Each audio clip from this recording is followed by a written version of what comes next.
ഇത് കൊരട്ടിമുത്തിയുടെ ഗ്രോട്ടയാണ്. നാം ഇപ്പോൾ കാണുന്നത് ഗ്രോട്ടയ്ക്കുള്ളിലെ മാതാവിൻ്റെ അത്ഭുത തിരുസ്വരൂപമാണ്. അവിടെ നമുക്ക് കാണുന്നത് ഒരു ഭക്തൻ പൂവൻകുല നേർച്ചയായി സമർപ്പിക്കുന്നതാണ്. അതിനെക്കുറിച്ചുള്ള ഒരു ഐതിഹ്യമാണ് ഇവിടെ എഴുതി വച്ചിട്ടുള്ളത്. പൂവൻകുല നേർച്ചയുമായി ഒരു ഭക്തൻ മേലൂരിൽ നിന്നും കൊരട്ടിലേക്ക് വരുന്നു. ഒരു ധനാഢ്യൻ 2 പൂവൻ പഴം ആവശ്യപ്പെട്ടു. മുത്തിക്കുള്ള കാഴ്ചയായതുകൊണ്ട് കൊടുത്തില്ല. നിർബന്ധമായി പഴം എടുത്തു തിന്നു. വയർവേദനയും തുടങ്ങി. ചികിത്സ പലതും നടത്തിയിട്ടും ഫലമുണ്ടായില്ല. താൻ പണിയെടുത്തിരുന്ന നിലത്തിൻ്റെ പകുതി മുത്തിക്ക് ദാനമായി നൽകി. അസുഖവും മാറി. കൂടാതെ സ്വർണം കൊണ്ടുള്ള പൂവൻകുലയും നേർച്ചയർപ്പിച്ചു. കൊരട്ടിമുത്തിയുടെ പള്ളി സ്ഥാപിതമാകുന്നത് 1381 സെപ്റ്റംബർ 8 എന്നാണ് ചരിത്രരേഖകൾ സൂചിപ്പിക്കുന്നത്. ആദ്യം ചെറിയ പള്ളിയായാണ് കൊരട്ടിപ്പള്ളി സ്ഥാപിതമായതെങ്കിലും പിന്നീട് വലിയ പള്ളിയായി പണിയുകയായിരുന്നു. അങ്ങനെയാണ് വലിയ ഭിത്തിയോടും വലിയ വാതിലോടും ഗോത്തിക് സ്റ്റൈലിലുള്ള മുൻഭാഗവുമായി നിർമ്മിക്കപ്പെട്ടത്. 1790 ടിപ്പു സുൽത്താൻ്റെ പടയോട്ടകാലത്ത് ഈ പള്ളിയും ആക്രമിക്കപ്പെട്ടു. ടിപ്പുവിൻ്റെ സൈന്യം പള്ളിക്ക് തീയിട്ട് നശിപ്പിക്കുകയുണ്ടായി. മേൽക്കുര മുഴുവൻ കത്തിച്ചാമ്പലാവുകയും ചെയ്തു. പള്ളി വീണ്ടും പുനർനിർമ്മിക്കുകയാണ് ഉണ്ടായത്. പുതിയ മേൽക്കുര പണിയുകയും ചെയ്തു. 1985 പഴയ പള്ളി പൊളിച്ച് പുതിയ പള്ളി നിർമ്മിക്കുകയായിരുന്നു. 1987 സെപ്റ്റംബർ 8 പുതിയ പള്ളി ആശീർവദിക്കപ്പെട്ടു. കൊരട്ടിമുത്തിയുടെ തിരുനാൾ വളരെ പ്രസിദ്ധമാണ്. ഒക്ടോബർ മാസത്തിലാണ് ഈ തിരുനാൾ ആഘോഷിക്കുന്നത്. പല ദേശങ്ങളിൽ നിന്നും ആയിരക്കണക്കിന് ഭക്തർ ഈ തിരുനാളിന് ഇവിടെ എത്തിച്ചേരുന്നു. ഇവിടുത്തെ പ്രധാന നേർച്ച പൂവൻകുല സമർപ്പണമാണ്. എറണാകുളം അങ്കമാലി അതിരൂപതയുടെ കീഴിലാണ് ഈ പള്ളി സ്ഥിതി ചെയ്യുന്നത്. കേരളത്തിൻ്റെ ലൂർദ് എന്ന പേരിലും ഈ പള്ളി അറിയപ്പെടുന്നു. വേളാങ്കണ്ണി പള്ളി കഴിഞ്ഞാൽ പിന്നെ മരിയൻ തീർത്ഥാടനത്തിന് പ്രസിദ്ധി ആർജിച്ച പള്ളിയാണ് കൊരട്ടിമുത്തിയുടെ പള്ളി. പല കഥകളും പള്ളിക്ക് പറയുവാനുണ്ട്. അതിലൊന്ന് അവർ ലേഡി വിത്ത് പൂവൻ ബനാനാസ്, അതായത് പൂവൻ കുല മുത്തി എന്നും അറിയപ്പെടുന്നു. കൊരട്ടിമുത്തിക്ക് നേർച്ചയായി ഒരു ഭക്തൻ മേലൂർ ഗ്രാമത്തിൽ നിന്ന് പൂവൻ കുലയുമായി വരുമ്പോൾ ഒരു ധനാഢ്യൻ 2 പൂവൻ പഴം ആവശ്യപ്പെട്ടു. എന്നാൽ ഇത് കൊരട്ടിമുത്തിക്കുള്ള നേർച്ച കുലയാണെന്നും തരാനാവില്ലെന്നും പറഞ്ഞതോടെ ധനാഢ്യൻ 2 പഴം അതിൽ നിന്ന് പറിച്ചു ഭക്ഷിച്ചു. അതോടെ ധനാഢ്യന് അസഹ്യമായ വയർവേദന തുടങ്ങി. പല ചികിത്സ ചെയ്തിട്ടും മാറാതായപ്പോൾ അദ്ദേഹം ദൈവകോപമാണ് കാരണമെന്ന് മനസ്സിലാക്കി തൻ്റെ സ്ഥലത്തിൻ്റെ പകുതി പള്ളിക്ക് ദാനമായി നൽകുവാനും ഒരു സ്വർണ്ണ പൂവൻകുല പള്ളിയിലേക്ക് കാഴ്ചവെച്ച് സമർപ്പിക്കുകയും ചെയ്തു. അങ്ങനെ അദ്ദേഹത്തിന് രോഗത്തിൽ നിന്ന് മുക്തി നേടി എന്നാണ് പറയപ്പെടുന്നത്. മറ്റൊന്ന് കൊരട്ടി റെയിൽവേ സ്റ്റേഷനെ പറ്റിയാണ്. ഒരിക്കൽ ഒരു തിരുനാൾ ദിവസം അതുവഴി പോയിരുന്ന ഒരു ട്രെയിൻ കൊരട്ടിയിലെത്തിയപ്പോൾ അവിടെ നിശ്ചലമായി. ട്രെയിൻ സ്റ്റാർട്ട് ചെയ്യാൻ നോക്കിയിട്ട് പറ്റുന്നുണ്ടായിരുന്നില്ല. യാതൊരു മെക്കാനിക്കൽ ഫോൾട്ടും ഇല്ലാതിരുന്നിട്ടും ട്രെയിൻ സ്റ്റാർട്ടാവുന്നില്ല. ട്രെയിനിലെ യാത്രക്കാർ തിരുനാളിനെ സംബന്ധിക്കുകയും കൊരട്ടിമുത്തിക്ക് നേർച്ച അർപ്പിച്ച് പ്രാർത്ഥിക്കുകയും ചെയ്തു മടങ്ങുകയും ചെയ്തു. ട്രെയിൻ സ്റ്റാർട്ടായി യാത്ര തുടരുകയും ചെയ്തു. ഈ കഥ കാട്ടുതീ പോലെ പടരുകയും റെയിൽവേ അതോറിറ്റി ഉടനെ തന്നെ ട്രെയിൻ നിന്ന സ്ഥലത്ത് ഒരു റെയിൽവേ സ്റ്റേഷൻ നിർമ്മിക്കുകയും ചെയ്തു. അങ്ങനെയാണ് കൊരട്ടി അങ്ങാടി റെയിൽവേ സ്റ്റേഷൻ്റെ ജനനം. മറ്റൊന്ന് മധുര കോഡ്സ് ഫാക്ടറിയുടെ ജനനത്തെ പറ്റിയാണ്. മധുര കോഡ്സ് ഫാക്ടറി നിന്നിരുന്ന സ്ഥലത്ത് ഒരു എയർപോർട്ട് നിർമ്മിക്കാനാണ് തീരുമാനിച്ചിരുന്നത്. വിമാനത്താവളത്തിൻ്റെ പണികൾ പുരോഗമിക്കവേ ഒരു കുഞ്ഞിനെ കൈകളിൽ വഹിച്ചിരുന്ന സ്ത്രീ ഈ പണികളെ ഇടയ്ക്കിടെ ശല്യം ചെയ്യാൻ തുടങ്ങി. ഒരു തരത്തിൽ അല്ലെങ്കിൽ മറ്റൊരു തരത്തിൽ ഈ പണിക്ക് വിഘ്നം വരാൻ തുടങ്ങിയതോടെ അധികാരികൾ എയർപോർട്ട് നിർമ്മാണം വേണ്ടെന്ന് വെച്ചു. അവിടെയാണ് മധുര കോട്സ് ഫാക്ടറി നിർമ്മിക്കുകയും ആയിരങ്ങൾക്ക് ജോലി ലഭിക്കുകയും ചെയ്തത്. പല ഭക്തജനങ്ങളും തങ്ങളുടെ നിയോഗങ്ങൾ സാധിച്ചു കിട്ടുന്നതിനായി കൊരട്ടിമുത്തിയുടെ സന്നിധിയിൽ എത്തുന്നു. നേർച്ചയായി പൂവൻകുലയാണ് നൽകുന്നത്. അങ്ങനെ പൂവൻകുല മാത എന്ന പേർ വന്നു. മറ്റൊന്ന് പൂവൻകുല കൊണ്ടുള്ള തുലാഭാരമാണ്. മുട്ടിലിഴയൽ നേർച്ചയും പ്രസിദ്ധമാണ്. പള്ളി നടയിൽ മുട്ടിലിഴിഞ്ഞ് ആൾത്താരിൽ തല കുനിച്ച് പ്രാർത്ഥിച്ചു പോകുന്നതാണിത്. എല്ലാ വർഷവും ഒക്ടോബർ 2ാമത്തെ ആഴ്ചയിലാണ് ഇവിടുത്തെ പ്രസിദ്ധമായ തിരുനാൾ ആഘോഷിച്ചു വരുന്നത്. കൊരട്ടിമുത്തിയുടെ മരിയൻ പ്രാർത്ഥന. Prayer to Korattimuthy, our lady with the poovan bananas. Virgin full of goodness, Mother of Mercy Korattimuthi, I entrust to you my body and soul, my thoughts, my actions, my life and my death. O Mother Korattimuthi, deliver me from all the snares of the evil. Obtain for me the grace of loving my Lord Jesus Christ, your Son, with a true and perfect love, and after him, O Mary Korattimuthi, to love you with all my heart and above all things. O my Korattimuthi, Mother of God, help me in obtaining all the favors I now need and seek especially. Mention your prayers here.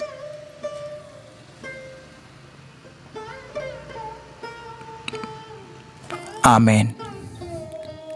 ഇതാണ് കൊരട്ടിമുത്തിയുടെ പ്രാർത്ഥന. ഞാൻ ഈ വന്ന് കൊരട്ടിമുത്തി സന്ദർശിച്ച ദിവസം കൊരട്ടിമുത്തിയുടെ തിരുനാൾ ആഘോഷിക്കുന്ന ദിനമാണ്. ധാരാളം വഴിവാണിഭക്കാർ ഇവിടെ തമ്പടിച്ചിട്ടുണ്ട്. കൊരട്ടിമുത്തിയുടെ തിരുനാളിന് പതിനായിരങ്ങളാണ് ഈ ദിവസങ്ങളിൽ ഇവിടെ സന്ദർശിച്ച് പ്രാർത്ഥിച്ച് മടങ്ങുന്നത്. വളരെ പ്രസിദ്ധമായ ഈ തിരുനാളിന് കൊരട്ടി അമ്മയുടെ അനുഗ്രഹം ഭക്തജനങ്ങൾക്ക് നൽകപ്പെടുന്നു. കേരളത്തിലെ പ്രസിദ്ധമായ മരിയൻ തീർത്ഥാടന കേന്ദ്രമാണ് കൊരട്ടിമുത്തിയുടെ ഈ ദേവാലയം. വേളാങ്കണ്ണി പള്ളി കഴിഞ്ഞാൽ സൗത്ത് ഇന്ത്യയിലെ പ്രസിദ്ധമായ മരിയൻ തീർത്ഥാടന കേന്ദ്രം കൂടിയാണ് ഈ ദേവാലയം. ദിനവും ഇവിടെ ധാരാളം ഭക്തരാണ് സന്ദർശിച്ചു വരുന്നത്. തിരുനാൾ ദിവസം ഇവിടെ വലിയ ഭക്തജനങ്ങളുടെ തിരക്കാണ് അനുഭവപ്പെടുന്നത്. അതിനോടനുബന്ധിച്ച് ധാരാളം വഴിവാണിഭ കച്ചവടക്കാർ ഇവിടെ അണിനിരക്കാറുണ്ട്. അതിൻ്റെ ചില ദൃശ്യങ്ങളാണ് നാം ഇവിടെ കാണുന്നത്.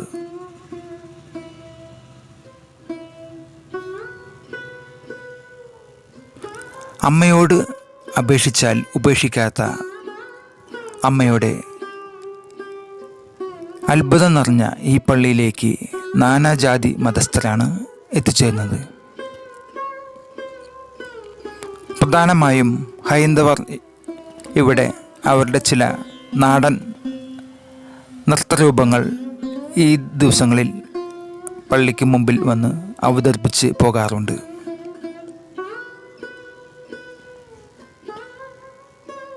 ഇത് കൊരട്ടി പള്ളിയോട് ചേർന്ന് സ്ഥാപിച്ചിട്ടുള്ള റോസറി പാർക്കാണ്. അതിമനോഹരമായ ഒരു പാർക്കാണ് ഈ റോസറി പാർക്ക്. ഇപ്പോഴത്തെ കൊരട്ടിപ്പള്ളി വളരെ വലിയ വിശാലമായ കാർ പാർക്കിംഗ് സ്പേസോട് കൂടിയിട്ടുള്ള സ്ഥലം, അതുപോലെ തന്നെ ജനങ്ങൾക്ക് പ്രാർത്ഥനകളിൽ സംബന്ധിക്കുവാൻ ബൃഹത്തായ സജ്ജീകരണങ്ങളാണ് ഇവിടെ ചെയ്തിട്ടുള്ളത്. നാം ഇപ്പോൾ റോസൽ പാർക്കിനുള്ളിലേക്ക് പ്രവേശിക്കുകയാണ്. മാതാവിൻ്റെ ജീവിതത്തിലെ അതിപ്രധാനമായ ചില സംഭവങ്ങളെ ചിത്രീകരിച്ചിരിക്കുന്ന അനേകം ശില്പങ്ങൾ ഇവിടെ കാണാൻ സാധിക്കും. നമുക്ക് ഈ പാർക്കൊന്ന് ചുറ്റിക്കണ്ടാലോ? വരൂ, നമുക്ക് പോകാം.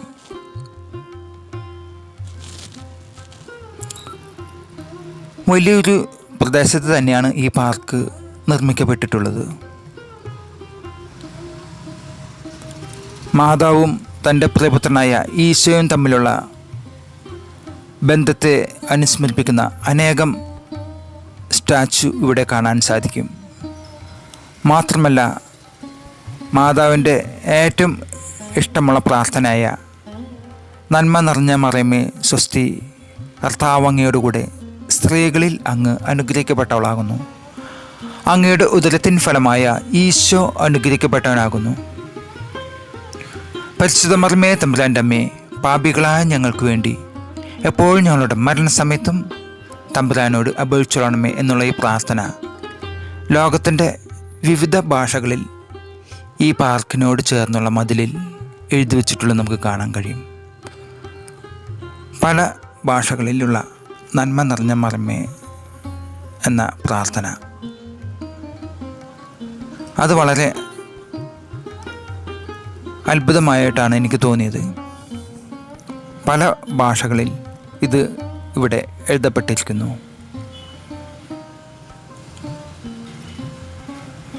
ഞാൻ കൊരട്ടിമുത്തിയുടെ ഈ ദേവാലയം സന്ദർശിച്ച ദിവസം തിരുനാളിൻ്റെ തലേ ദിവസമാണ്.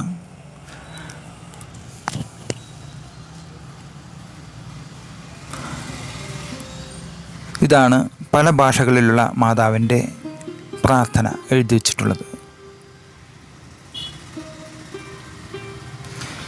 ഈ ദേവാലയം സന്ദർശിക്കാൻ വരുന്നവർക്ക് ഇതും ഒരു അത്ഭുതകരമായ കാഴ്ച തന്നെയായിരിക്കും. ഈ പാർക്കിനോട് ചേർന്ന് തൊട്ടപ്പുറത്താണ് സെമിത്തേരിയും സ്ഥിതി ചെയ്യുന്നത്. കൊരട്ടിപ്പള്ളി ചാലക്കുടി എറണാകുളം ഹൈവേയിൽ നിന്നും 1 കിലോമീറ്ററും ഉള്ളിലോട്ട് മാറിയാണ് സ്ഥിതി ചെയ്യുന്നത്. പെരുന്നാളിൻ്റെ ദിവസങ്ങളിൽ ഇവിടെ പ്രത്യേകമായി ബസ് സർവീസ് ലഭ്യമാണ്. എല്ലാ KSRTC ബസ്സുകളും ഇവിടെ ഹൈവേയിൽ നിർത്തി ഭക്തജനങ്ങൾക്ക് ഇറങ്ങിപ്പോകുവാനുള്ള സൗകര്യം ഏർപ്പെടുത്തിയിട്ടുണ്ട്. അതുപോലെ തന്നെ ചാലക്കുടി, പുതുക്കാട് ഡിപ്പോകളിൽ നിന്നും സ്പെഷ്യൽ KSRTC ബസ്സുകൾ ഈ ദിവസങ്ങളിൽ ഇവിടേക്ക് സർവീസ് നടത്തുന്നുമുണ്ട്.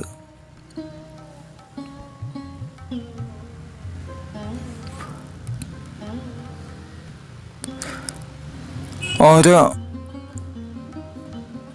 രൂപക്കൂടും യേശുവിൻ്റെയും മാതാവിൻ്റെയും അഭേദ്യമായ ബന്ധത്തെ അനുസ്മരിപ്പിക്കുന്ന ശില്പങ്ങളാണ് ഇവിടെ സ്ഥാപിച്ചിട്ടുള്ളത്. ഈ റോസൽ പാർക്ക് ജപമാല ചൊല്ലുകൊണ്ട് സന്ദർശിക്കുന്നവർക്ക് പ്രത്യേക അനുഗ്രഹങ്ങൾ ലഭിക്കുന്നതായിട്ട് പറയപ്പെടുന്നു. അവിടെ പ്രത്യേകം എഴുതി വച്ചിട്ടുമുണ്ട് ജപമാല ചൊല്ലി പോവുക എന്ന്. ജപമാല മാതാവിൻ്റെ ഏറ്റവും വലിയ അതിശക്തമായ ഇഷ്ടമുള്ള പ്രാർത്ഥനയാണ് ജപമാല. നമുക്കറിയാം, ജപമാല ചൊല്ലുമ്പോൾ മാതാവും നമ്മോടൊപ്പം ജപമാലയിൽ സംബന്ധിക്കുന്നു എന്നാണ് പറയപ്പെടുന്നത്. ഓരോ ജപമാല മണികളെയും മാതാവും നമുക്കൊപ്പം ഇരുന്ന് തൻ്റെ പ്രിയസുതന് വേണ്ടി പ്രാർത്ഥിക്കുന്നു എന്നാണ് സങ്കല്പം. അതുകൊണ്ട് തന്നെയാണ് ജപമാല ഏറ്റവും ശക്തമായ പ്രാർത്ഥന എന്ന് പറയുന്നത്. വിശുദ്ധ ബലി കഴിഞ്ഞാൽ ഏറ്റവും ശക്തമായ പ്രാർത്ഥനയായി ജപമാലയെ വാഴ്ത്തി പറയുന്നതും അതുകൊണ്ട് തന്നെയാണ്. ജപമാല ചൊല്ലുന്നതിലൂടെ സകല നാരകീയ പൈശാചിക ശക്തികളെയും മാതാവിനെ തച്ചൊടുക്കാനുള്ള പ്രത്യേക സംഹാര ശക്തി ഉള്ളതായിട്ടാണ് പറയപ്പെടുന്നത്. അതുകൊണ്ട് തന്നെ ജപമാല ചൊല്ലുന്ന ഓരോ അവസരങ്ങളിലും നമ്മെ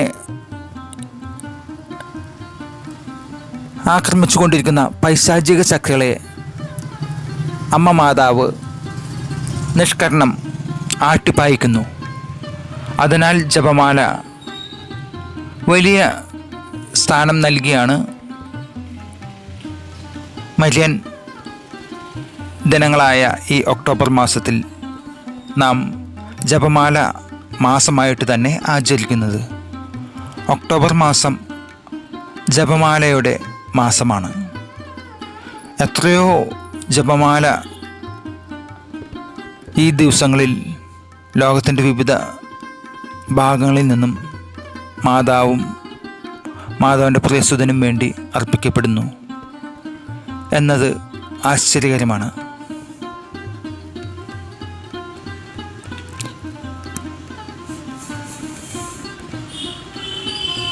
ലോകസൃഷ്ടാവായ യേശുവിൻ്റെ അമ്മ എന്നതിലുപരി മക്കളുടെ പ്രാർത്ഥന ഏറ്റവും കൂടുതൽ അമ്മ തൻ്റെ പ്രിയസുതന് വേണ്ടി സമർപ്പിച്ച് പ്രാർത്ഥിക്കുന്നു എന്നാണ് പറയപ്പെടുന്നത്. ഞാൻ ഈ തിരുനാൾ ദിവസം ഇവിടെ എത്തിയപ്പോൾ കൊരട്ടിമുത്തിയുടെ നേർച്ചക്കൂട്ടിനടുത്തേക്കുള്ള യാത്രയിൽ എന്നെ ഏറ്റവും അത്ഭുതപ്പെടുത്തിയത് അവിടെ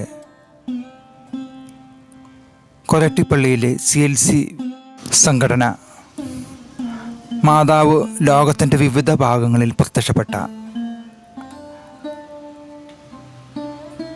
സ്ഥലങ്ങളും അമ്മ മാതാവിൻ്റെ ഫോട്ടോയും അവിടെ തൂക്കിയിട്ടിരിക്കുന്നത് ഞാൻ കണ്ടു.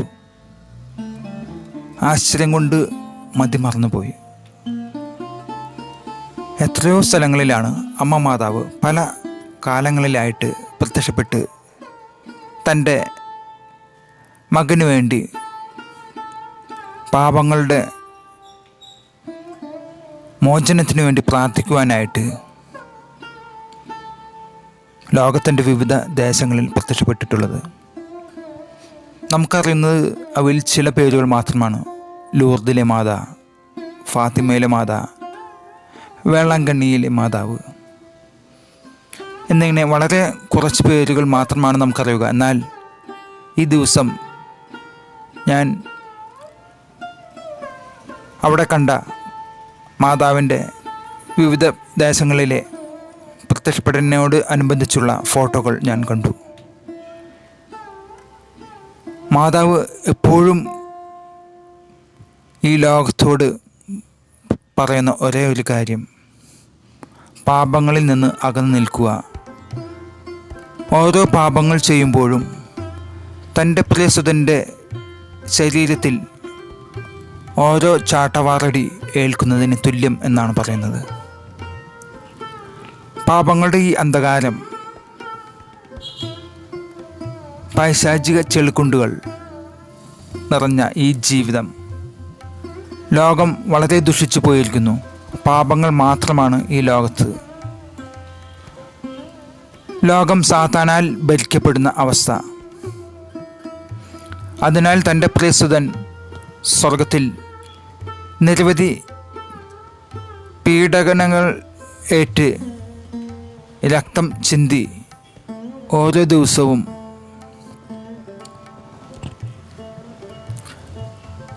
വിഷമിക്കുന്ന കാഴ്ച അമ്മ മാതാവ് ലോകജനതയോട് പറയാനാണ് ലോകത്തിൻ്റെ വിവിധ ഭാഗങ്ങളിൽ ഇത്തരം പ്രത്യക്ഷപ്പെടലുകൾ നടത്തുന്നത്. എന്നെ ഏറ്റവും അതിശയിപ്പിച്ചത് പരിശുദ്ധ മാതാവ് ലോകത്തിൽ ആദ്യമായി പ്രത്യക്ഷപ്പെട്ടത് നമ്മുടെ ഈ കൊച്ചു കേരളത്തിലാണ് എന്ന് പറയുമ്പോഴാണ്. അതുവരെ എനിക്കുണ്ടായിരുന്ന വളരെ പരിമിതമായ അറിവുകളെ ഉണ്ടായിരുന്നുള്ളൂ മാതാവിൻ്റെ പ്രത്യക്ഷത്തെക്കുറിച്ച്. വേളാങ്കണ്ണി മാതാവ് പ്രത്യക്ഷപ്പെട്ട ആ കാലഘട്ടം, അല്ലെങ്കിൽ ഫാത്തിമയിലെ ലൂർദിലെ മാതാവ് പ്രത്യക്ഷപ്പെട്ട ആ കാലങ്ങൾ, അവയെക്കുറിച്ച് മാത്രമാണ് എനിക്കുണ്ടായിരുന്ന പരിമിതമായ അറിവ്.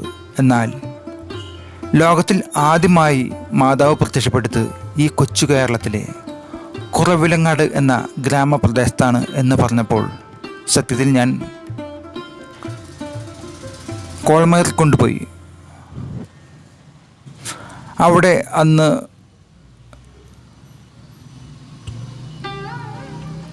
രണ്ട് മൂന്ന് കുട്ടികൾക്കാണ് അമ്മ മാതാവ് ആദ്യമായി പ്രത്യക്ഷപ്പെടുത്തത്. കുറവിലങ്ങാട് മാതാവ് ആ കുട്ടികൾക്ക് ഭക്ഷിക്കാനായിട്ട് ഭക്ഷണവും ദാഹമകറ്റാനായിട്ട് നീർച്ചാലുകളും സൃഷ്ടിച്ച് അമ്മ മാതാവ് പ്രത്യക്ഷപ്പെട്ടു എന്നാണ് പറയപ്പെടുന്നത്. ഇപ്പോഴും ആ പള്ളിയിൽ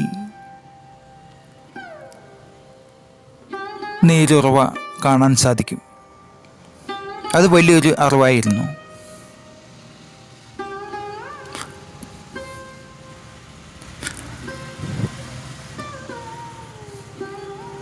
പള്ളിയിലെ പ്രാർത്ഥനകൾക്ക് ശേഷം ഞാൻ പുറത്ത് സ്റ്റാളുകൾ സന്ദർശിക്കുന്ന അവസരമാണ്.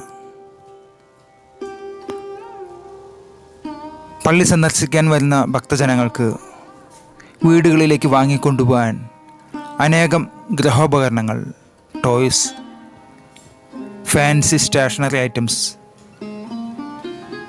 എന്നിവയുടെ വിപുലമായ സ്റ്റാളുകളാണ് ഇവിടെ എനിക്ക് കാണാൻ സാധിച്ചത്. കൊരട്ടിപ്പള്ളി തിരുനാൾ വളരെ പ്രസിദ്ധമാണല്ലോ. കേരളത്തിന് പുറത്തുനിന്ന് പോലും ധാരാളം ഭക്തജനങ്ങളാണ് ഈ ദിവസങ്ങളിൽ ഇവിടെ സന്ദർശിക്കാൻ എത്തുക. അതിനാൽ പള്ളിക്ക് പുറത്ത് പള്ളിവക സ്ഥലത്ത് സ്ഥാപിതമായിട്ടുള്ള താൽക്കാലിക വഴിവാണിമ്പക്കാരുടെ സ്റ്റാളുകളാണ് ഇപ്പോൾ നാം കാണുന്നത്. ഇതുപോലെ അനേകം സ്റ്റാളുകൾ ഇവിടെ കാണാൻ കഴിയും. എനിക്കവയെല്ലാം കണ്ട് തീർക്കാനായിട്ട് സമയമില്ലാത്തതിനാൽ അങ്ങോട്ടൊന്നും ഞാൻ പോയില്ല. ഞാൻ ആകെ കണ്ടത് ഒരു സ്റ്റാൾ സ്ഥാപിതമായിട്ടുള്ള പ്രദേശമാണ്. ഇത്തരത്തിൽ 6-7 സ്ഥലങ്ങളിൽ സ്റ്റാളുകൾ സ്ഥാപിതമായിട്ടുണ്ട്. കൊരട്ടിപ്പള്ളിയിൽ അമ്മ മാതാവിനെ സന്ദർശിച്ച് പ്രാർത്ഥിച്ച് മടങ്ങുന്നതോടൊപ്പം വീടുകളിലേക്ക് വരുന്ന ഗൃഹ ഉപകരണങ്ങൾ ഇവിടെ വാങ്ങാൻ സാധിക്കും. പൂ മുതൽ പൂച്ചട്ടി വരെ വാങ്ങാൻ കഴിയുന്ന സ്റ്റാളുകളാണ് ഇതിൻ്റെ പ്രത്യേകത. ഞാൻ ചുറ്റും ഒന്ന് ഓടിച്ചു കണ്ടുകൊണ്ട് കൊരട്ടി പള്ളിയിൽ നിന്ന് മടങ്ങുകയാണ്.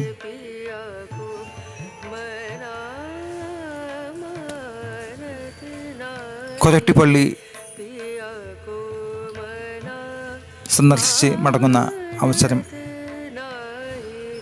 എനിക്കൊന്നേ പറയാനുള്ളൂ. ഒരിക്കലെങ്കിലും നിങ്ങൾ ഈ ദേവാലയം സന്ദർശിച്ച് പ്രാർത്ഥിക്കേണ്ടത് തന്നെയാണ്. നിങ്ങളുടെ ഏത് നിയോഗങ്ങളായാലും അവ സാധ്യമാക്കുന്ന അതിശക്തമായ അമ്മയുടെ സാമീപ്യം ഈ പള്ളിയിൽ കുടികൊള്ളുന്നു. അതുതന്നെയാണ് ഇവിടെ നിന്നും കേൾക്കുന്ന അനേകം സാക്ഷ്യങ്ങളിൽ എല്ലാം തന്നെ. കൊരട്ടി മാതാവ് നിങ്ങളെല്ലാവരെയും സമർത്ഥമായി അനുഗ്രഹിക്കട്ടെ. അമ്മയുടെ അനുഗ്രഹം എപ്പോഴും നമ്മിൽ സ്നേഹത്തിൻ്റെയും സമാധാനത്തിൻ്റെയും വക്താക്കളായി മാറ്റട്ടെ എന്ന പ്രാർത്ഥനയോടുകൂടി ഞാൻ ഒരിക്കൽ കൂടി പള്ളിയെ വീക്ഷിച്ചതിന് ശേഷം മടങ്ങുകയാണ്. മറ്റൊരു വീഡിയോയുമായി ഞാൻ വരുന്നതായിരിക്കും. അതുവരെ എല്ലാവർക്കും നന്ദി, നമസ്കാരം. ദൈവം നിങ്ങളെ സമൃദ്ധമായി അനുഗ്രഹിക്കട്ടെ.